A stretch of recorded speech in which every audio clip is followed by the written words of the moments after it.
Hello everyone, कैसे हो आप सब। Welcome to the YouTube channel of Logicates. आज के लेक्चर में हम डिस्कस करेंगे ऑन टू फंक्शन होता क्या है। अभी हम टाइप्स ऑफ अ फंक्शन पढ़ रहे हैं। लास्ट लेक्चर में हमने डिस्कस किया था वन टू वन फंक्शन क्या होता है। अगर आपने अभी तक वो वीडियो नहीं देखा है तो डिस्क्रिप्शन बॉक्स में आपको उसकी लिंक मिल जाएगी। लेक्चर को स्टार्ट करने से पहले चैनल को सब्सक्राइब करना ना भूलें और साथ ही साथ वीडियो को लाइक भी करें। चलो स्टार्ट करते हैं हम आज का important lecture, starting with the definition of onto function. A function f from a to b is called onto or surjection if and only if for every element b belong to b there is an element a belong to a with f of a is equivalent to b. A function f is called surjective if it is onto। ठीक है, ये जो है इसकी formal definition है। इससे थोड़ा सा आपको कंफ्यूजन हो सकता है। अब अगेन मैंने इसी डेफिनेशन को दूसरे तरीके से लिखा हुआ है यहाँ पे, ताकि आपको प्रॉपरली चीजें जो है दिमाग में बैठ जाए। ओके, और दो तीन डेफिनेशंस पढ़ने के बाद भी स्टिल अगर आपको कोई डाउट रहता है, वो डाउट हम क्लियर करेंगे जब हम इसके रिलेटेड एग्जांपल्स करेंगे। ठीक है, तो द फर्स्ट पॉइंट जो कि आपको याद रखना है दैट इज, जो ऑन टू फंक्शन होता है इसको हम कभी कभी सर्जेक्शन भी बोलते हैं या कभी कभी हम इसको सर्जेक्टिव फंक्शन भी बोलते हैं। ये पॉइंट आपको याद रखना है। नाउ अब अगर हम दूसरी डेफिनेशन की बात करेंगे ना, मीनिंग तीन डेफिनेशंस मैंने यहाँ पे लिख दी हैं। तीनों के तीनों जो डेफिनेशंस है मीनिंग उनकी सेम ही है। ठीक है, ओके, बस लिखने का तरीका जो है वो वेरी कर रहा है, वो मैंने डिफरेंट लिखा हुआ है यहाँ पे। ठीक है, a function is said to be one to onto. ठीक है, एक फंक्शन को हम बोल सकते हैं onto function if and only if every element of B is mapped by at least one element of A। इसका मतलब हो गया, देखो सबसे पहले हमें इतना पता है, हमारे पास कोई रिलेशन होगी, रिलेशन को फंक्शन बनाने के लिए मैंने आपको क्या बताया था। सपोज अगर हमारे पास दो सेट्स हैं, set A and set B, अगर इस रिलेशन को फंक्शन बनना है तो जितने भी A के एलिमेंट्स होंगे उनकी क्या होनी चाहिए, इमेज एग्जिस्ट करनी चाहिए कहां पे, B में। बात समझ में आ रही है, वो हो गई डेफिनेशन ऑफ व्हाट, फंक्शन। अब अगर उस फंक्शन को ऑन टू फंक्शन बनना है, बात समझ में आ रही है, अगर आपको क्या करना है, फंक्शन को ऑन टू फंक्शन बनाना है, तो एट दैट टाइम आपको क्या चेक करना है, जो भी बी के एलिमेंट्स होंगे, जो बी के एलिमेंट्स होंगे उनकी क्या होनी चाहिए, कम से कम एक प्री इमेज एग्जिस्ट करनी चाहिए। मल्टीपल प्री इमेजेस भी अगर होंगी ना तो उससे भी कोई फर्क नहीं पड़ेगा, लेकिन कम से कम एक प्री इमेज एग्जिस्ट होनी ही होनी चाहिए। तीसरी डेफिनेशन अगर मैं यहां पे बोलूंगा, अगर कोडोमेन और रेंज आपस में क्या आ जाएगा, बराबर आ जाएगा, at that time we say that the function is onto. बात समझ में आ रही है। तो सबसे पहले अगर मैं आपको बताऊंगा डोमेन क्या होता है, all the elements of set ए, उसको हम क्या बोलते हैं, डोमेन।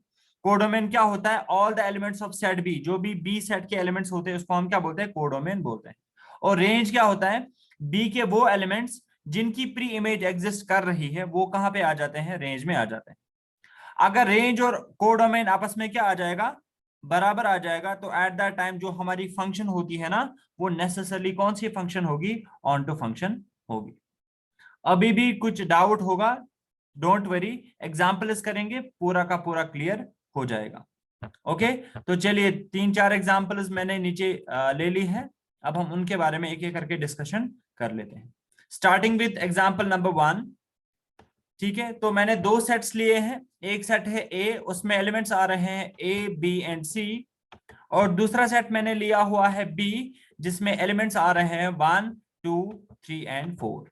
ओके, हम जो हमने प्रीवियस कॉन्सेप्ट्स पढ़े हैं हम उनको भी एक बार ब्रश अप करेंगे। ठीक है, सबसे पहला क्वेश्चन जो मैं यहाँ पे आपको बोल रहा हूं, इज इट अ फंक्शन, क्या ये एक वैलिड फंक्शन है। आप देख सकते हो फंक्शन बनने के लिए हमने क्या देखा है डेफिनेशन ऑफ फंक्शन में, ए में जितने भी एलिमेंट्स होंगे उन सभी की क्या होनी चाहिए, एग्जैक्टली एक इमेज होनी चाहिए। हर एक एलिमेंट से एग्जैक्टली एक एरो बाहर जाना चाहिए, अगर हम इनफॉर्मल डेफिनेशन की बात करेंगे। ठीक है, तो ये एक एलिमेंट है, इससे भी एक ही एरो बाहर जा रहा है, मींस इसकी एक ही इमेज आ रही है। बी की भी क्या आ रही है, एक ही इमेज आ रही है। और सी की भी क्या आ रही है, एक ही इमेज आ रही है। तो we can say that yes it is a function, it is a function. अब अगर मैं आपको बताऊंगा क्या ये वन टू वन फंक्शन भी है।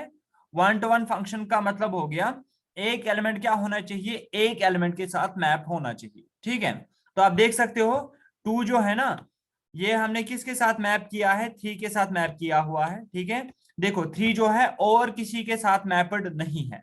ओके, बी जो है उसको हमने मैप किया है किसके साथ, फोर के साथ। और सी जो है इसको हमने किसके साथ मैप किया हुआ है, टू के साथ। तो ए के सारे एलिमेंट्स जो है उनकी क्या आ रही है, डिस्टिंक्ट इमेज आ रही है, अलग अलग इमेज आ रही है।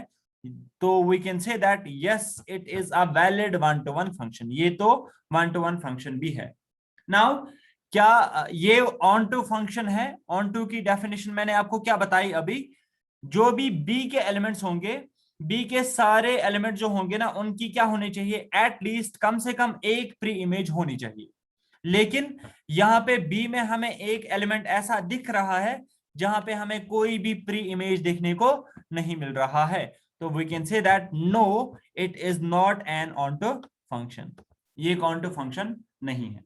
दूसरा तरीका क्या हो सकता है चेक करने का, मैंने आपको अभी बताया, हम बोल सकते हैं फंक्शन क्या है वो ऑन टू है अगर क्या होगा, अगर कोडोमेन और रेंज आपस में क्या आ जाएगा, बराबर आ जाएगा। ठीक है, अगर कोडोमेन किसके बराबर होगा, रेंज के बराबर होगा। ठीक है, तो इन दिस एग्जांपल अगर आप कोडोमेन देखोगे, let me right it first, suppose यहां पे अगर हम इस एग्जांपल की बात करेंगे तो कोडोमेन क्या आता है, all the elements of set B. तो सेट बी में सारे के सारे एलिमेंट्स जो भी होंगे ना वो हमारे कोडोमेन में आ जाएंगे। दैट मींस वन भी आ जाएगा, टू भी आ जाएगा, थ्री भी आ जाएगा और फोर भी आ जाएगा। ये हो गया हमारा कोडोमेन। ओके, और अगर हम रेंज की बात करेंगे तो रेंज यहाँ पे क्या आ रहा है, रेंज का मतलब हो गया वो एलिमेंट्स जिनकी प्री इमेज एग्जिस्ट कर रही है। प्री इमेज किसकी आ रही है, क्या वन की प्री इमेज कोई आ रही है, नहीं आ रही है। टू की आ रही है, यस।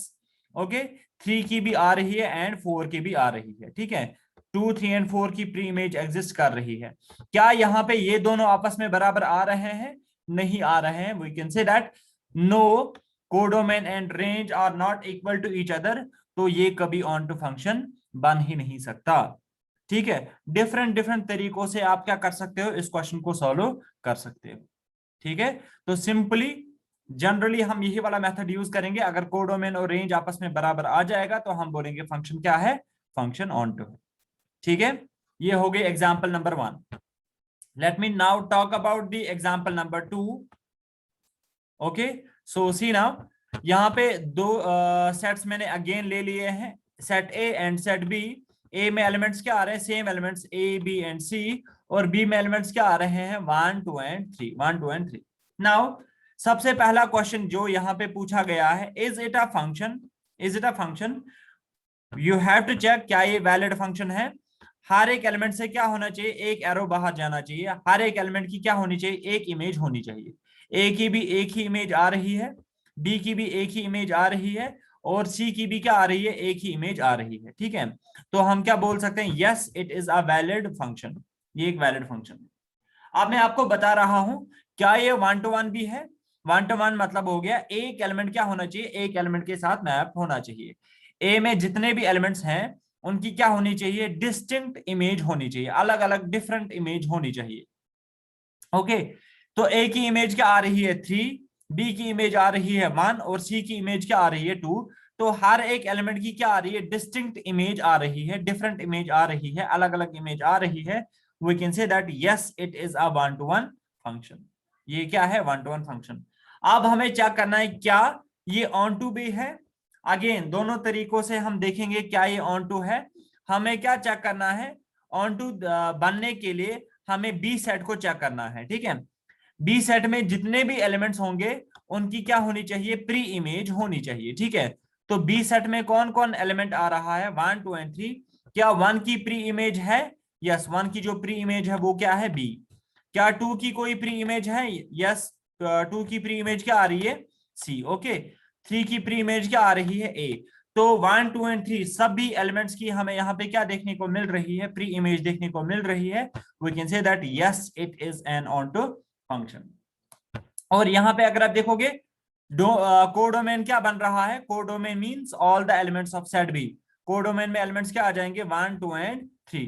और रेंज में क्या आ जाएगा? रेंज में भी तीनों के तीनों एलिमेंट्स आ जाएंगे, 1, 2 एंड 3। क्यों? क्योंकि सभी जिन भी एलिमेंट्स की प्री इमेज होती है वो हमारे रेंज में आ जाते हैं। ठीक है, तो यहाँ पे जो है कोडोमेन हमारा क्या बन रहा है? 1, 2 and 3। And at the same time अगर हम रेंज की बात करेंगे तो रेंज भी हमारा क्या बन रहा है? 1, 2 एंड 3। ठीक है, जिन भी एलिमेंट्स की प्री इमेज एग्जिस्ट कर रही होगी वो रेंज में आ जाते हैं। आप देख सकते हो रेंज और कोडोमेन आपस में क्या आ रहा है? बराबर आ रहा है। So we can say that yes it is an onto function. Clear है? एक और एग्जांपल कर लेते हैं। ठीक है, if you have still any doubt तो आप कमेंट सेक्शन में बता सकते हैं, उसको मैं नेक्स्ट लेक्चर में क्लियर करने की कोशिश करूंगा। Okay, starting with example number 3। यहाँ पे एक सेट आ रहा है ए जिसमें एलिमेंट्स मैंने ले लिए हैं A B C and D, और दूसरा सेट आ रहा है बी जिसमें एलिमेंट्स आ रहे हैं 1, 2 एंड 3। ओके, तो सबसे पहला question, is it a function? क्या ये फंक्शन है? आप देख सकते हो हर एक एलिमेंट से क्या जा रहा है? एक ही एरो बाहर जा रहा है। इनफॉर्मल डेफिनेशन की अगर हम बात करेंगे, ठीक है, हर एक एलिमेंट से एक ही एरो बाहर जा रहा है। We can say that yes it is a valid function. It is a valid function. Okay, is it 1 to 1? Is it 1 to 1? आप देखो ए के सारे एलिमेंट जो है ना उनकी क्या होनी चाहिए? Distinct pre image, sorry distinct image होनी चाहिए, अलग अलग इमेज होनी चाहिए। लेकिन इन दिस केस अगर आप देखोगे ए की इमेज क्या आ रही है? 2, और सी की भी इमेज क्या आ रही है? 2 आ रही है। ठीक है, तो यहाँ पे ए में जितने भी एलिमेंट्स हैं उनकी डिस्टिंक्ट इमेजेस नहीं आ रही है। We can say that no it is not 1 to 1 function. It is not a 1 to 1 function. Okay, is it onto? Is it onto? Onto check करने के लिए हम क्या चेक करेंगे? बी में जितने भी एलिमेंट्स हैं उनकी क्या होनी चाहिए? कम से कम एक प्री इमेज होनी चाहिए। अगर एक से ज्यादा प्री इमेजेस भी होगी तो भी चलेगा, ठीक है, लेकिन कम से कम एक प्री इमेज तो होनी ही होनी चाहिए। क्या 1 की कोई प्री इमेज आ रही है? यस, 1 की जो प्री इमेज है दैट इज डी। ओके, क्या 2 की कोई प्री इमेज आ रही है? यस, 2 की 2 प्री इमेजेस यहाँ पे आ रही है। ठीक है, तो कम से कम एक तो होना चाहिए। एक से ज्यादा भी अगर होंगे तो उससे कोई फर्क नहीं पड़ेगा। यहाँ पे क्या आ रहा है? 2 की 2 प्री इमेजेस आ रही है ए एंड सी, और 3 की भी कम से कम एक प्री इमेज आ रही है दैट इज बी। तो we can say that yes it is an onto function. दूसरा तरीका भी आप यूज कर सकते हो। कोडोमेन यहाँ पे क्या आ रहा है? 1, 2 एंड 3, और रेंज भी हमारा क्या आ जाएगा? वो एलिमेंट्स जिनकी प्री इमेज एग्जिस्ट कर रही है। 1 की प्री इमेज है, 2 की भी है एंड 3 की भी है। आप देख सकते हो कोडोमेन और रेंज आपस में क्या आ रहे हैं? फिर से बराबर आ रहे हैं। तो ये क्या है? ये एक वैलिड ऑनटू फंक्शन है। क्लियर है? ओके, अब नोट में मैंने कुछ पॉइंट्स लिखे हुए हैं, अब हम उनके बारे में बात कर लेते हैं। क्या है वो points? Point number one, if A and B are finite sets. अब अगर हमारे पास दो सेट्स हैं A and B, finite sets हैं, then on to function from a to b is possible। हम बोल सकते हैं कि एक फंक्शन f एग्जिस्ट कर रहा है from a to b if and only if अगर कार्डिनलिटी ऑफ a क्या होगा? ग्रेटर और equivalent to the cardinality of b। ठीक है, तो फंक्शन तभी ऑन टू बन सकता है जब a की कार्डिनलिटी क्या होगी? या तो b से ज्यादा होगी या b के बराबर होगी। अगर a की कार्डिनलिटी क्या होगी? लेस देन होगी किससे? Than the cardinality of B. तब अब अगर आप 1000 बार भी इसको मैप करवाने की कोशिश करोगे ना, तब भी आप इसी कंक्लूजन पे पहुंच जाओगे that this can never be N auto function. ठीक है, तो इससे आप क्या कर सकते हो? कुछ ऑप्शंस को एलिमिनेट कर सकते हो। सिंपली यहां पे क्या बता रहा हूं मैं? फंक्शन तभी ऑन टू बन सकता है जब ए की कार्डिनलिटी क्या होगी? ग्रेटर और equivalent to the cardinality of B. अगर ए की कार्डिनलिटी क्या होगी? Less than the cardinality of B, तब वो कभी भी ऑन टू फंक्शन बन ही नहीं सकता। ठीक है, ओके। अब अगर हम ऊपर वाले एग्जांपल्स की ही बात करेंगे ना, तो अब अगर आप यहां पे देखोगे, एक सेकेंड, तीनों एग्जांपल्स एक बार फिर से हम तेज तेज देख लेते हैं।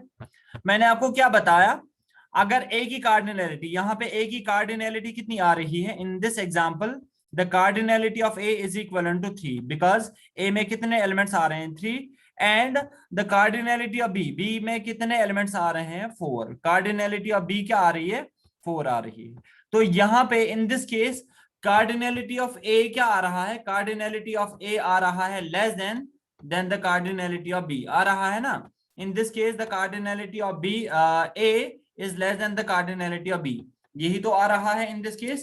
तो ये कभी ऑन टू फंक्शन बन ही नहीं सकता। और अगर आप देखोगे, हमने अभी अभी बताया कि this is not a valid onto function, because यहाँ पे एलिमेंट 1 जो है ना, एक ऐसा एलिमेंट है जिसकी कोई प्री इमेज एग्जिस्ट ही नहीं कर रही। बात समझ में आ रही है? तो जब भी अगर ए की कार्डिनैलिटी लेस होगी than the cardinality of B, तो वो कभी ऑन टू फंक्शन बन ही नहीं सकता। अगर ए की कार्डिनैलिटी क्या होगी, ग्रेटर देन होगी than the cardinality of B, तब चांसेस है कि वो ये जो है ऑन टू फंक्शन बन सकता है। बात समझ में आ रही है? अब अगर आप दूसरे एग्जाम्पल की बात करोगे, एक second, okay, see now if will talk about the example number 2, यहां पे क्या आ रहा है, कार्डिनैलिटी ऑफ ए क्या आ रहा है, कार्डिनैलिटी ऑफ ए आ रहा है 3, okay okay, and the cardinality of B, यहां पे भी क्या आ रही है, कार्डिनैलिटी ऑफ बी भी आ रही है 3, ठीक है। तो अभी अभी मैंने आपको क्या बताया, if the cardinality of A is greater और इक्विवेलेंट टू, है ना, अगर ए की कार्डिनैलिटी क्या होगी, ग्रेटर और इक्विवेलेंट टू होगी than the cardinality of B, तब वो क्या बन सकता है, ऑन टू फंक्शन बन सकता है। जरूरी नहीं है कि हमेशा बन ही जाएगा, लेकिन बनने के चांसेस हैं। इन दिस एग्जांपल अगर आप देखोगे, यहाँ पे दोनों की कार्डिनैलिटी क्या आ रही है, बराबर आ रही है, तो ये वाला केस एग्जीक्यूट हो जाएगा, ठीक है। Cardinality of A is equivalent to cardinality of B. और अगर आप देखोगे यहाँ पे अभी अभी हमने बताया, yes it is a valid onto function. क्यों? क्योंकि यहाँ पे कोडोमेन और रेंज आपस में क्या आ रहे थे, बराबर आ रहे थे। Okay okay. अब अगर हम एग्जांपल नंबर 3 की बात करेंगे, यहाँ पे भी आप देख सकते हो, इसको भी हमने अभी अभी बताया, yes it is a valid onto function. Okay, और अगर आप देखोगे ये कंडीशन को भी सेटिस्फाई कर रहा है। कार्डिनैलिटी ऑफ ए यहाँ पे क्या आ रही है, ग्रेटर और इक्विवेलेंट, ग्रेटर देन आ रही है than the cardinality of B, ये इस कंडीशन को सेटिस्फाई कर रहा है। So we can say that yes it is a valid onto function. बात समझ में आ रही है? तो यहाँ पे भी आप देख सकते हो, ये ऑन टू फंक्शन है, और यहाँ पे कार्डिनैलिटी ऑफ ए क्या आ रही है, greater than the cardinality of B. Okay, ये हो गया पॉइंट नंबर 1।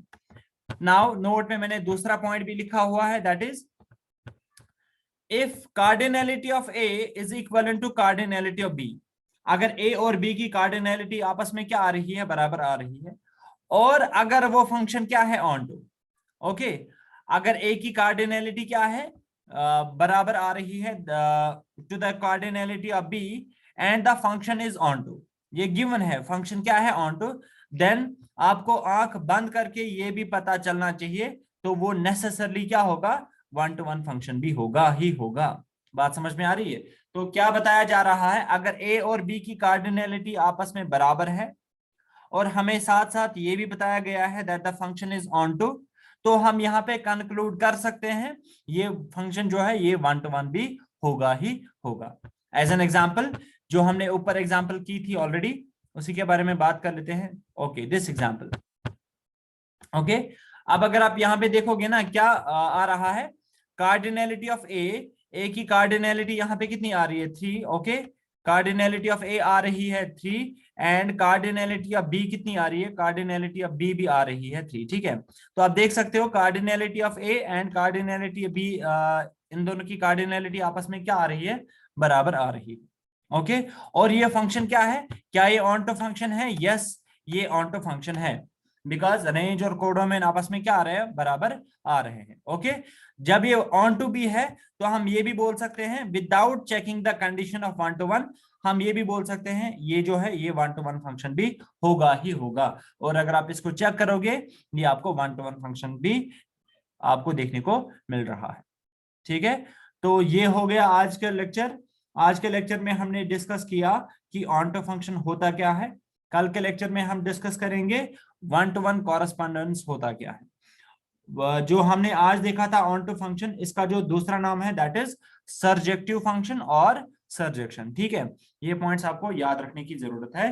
तो मिलते हैं कल के लेक्चर में। Till then take a very good care of yourself. खुदा हाफिज and thanks for watching this lecture.